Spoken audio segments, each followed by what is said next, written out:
Donc pour être ostéopathe, il faut faire une formation de 6 ans à l'université, mais avant, il fallait être kinésithérapeute ou médecin et faire une formation de 5 ou 3 ans. En tout cas, un cursus de 1500 heures d'ostéopathie, après sa formation universitaire.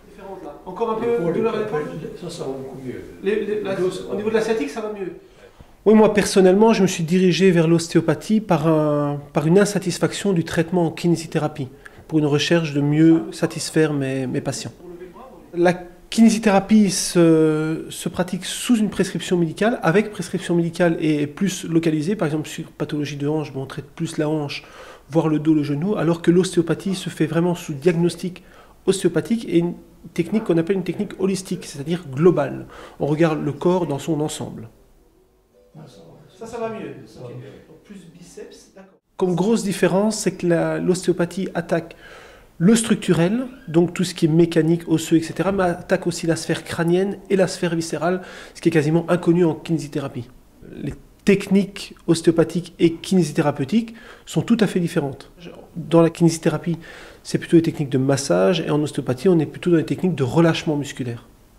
On pratique des techniques qui ne se font pas en force, mais avec simplement des bras de levier, et c'est surtout la technique qui compte et pas la force. Une femme comme un homme, une femme de 50 kg fait des aussi bonnes techniques qu'un homme de 100 kg. Le métier d'ostéopathe demande, comme tout métier thérapeutique, une écoute certaine du patient. D'ailleurs, la séance commence par un genre d'interview qu'on appelle en médecine une anamnèse, où on demande au patient pourquoi il vient, ce qu'il a et son passé médical. Ça va, ça fait pas mal ? Ça fait mal. Un petit peu ? Ok. Relâche un petit peu la pression, ça va là ? Ça va. Les avantages de la profession sont qu'on est autonome, donc on peut faire vraiment un suivi du patient de A à Z, et c'est très intéressant pour personnellement. Par contre, les inconvénients, évidemment, c'est qu'il faut toujours prendre les gens après leur travail, donc c'est un métier où on travaille tard, et c'est un métier où on travaille aussi beaucoup, parfois, souvent le temps de midi. Évidemment, dans ce genre de formation, c'est une étude continue du corps humain, de l'anatomie et des techniques requises. Et il faut continuer à se former tout au long de sa vie, car ce sont des médecines encore fort évolutives. Et dans toutes les techniques en fait, qu'on pratique en ostéopathie, on fait un test, on exécute la technique, et on refait un test après pour voir si on a eu ce qu'on voulait obtenir, directement.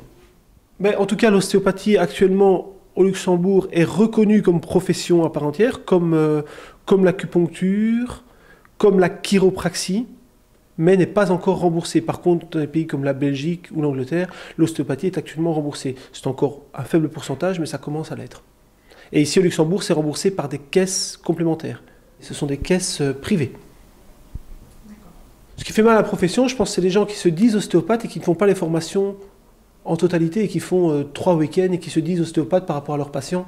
Alors là, oui, ça fait mal, non pas à cet ostéopathe-là, mais à l'ostéopathie en général.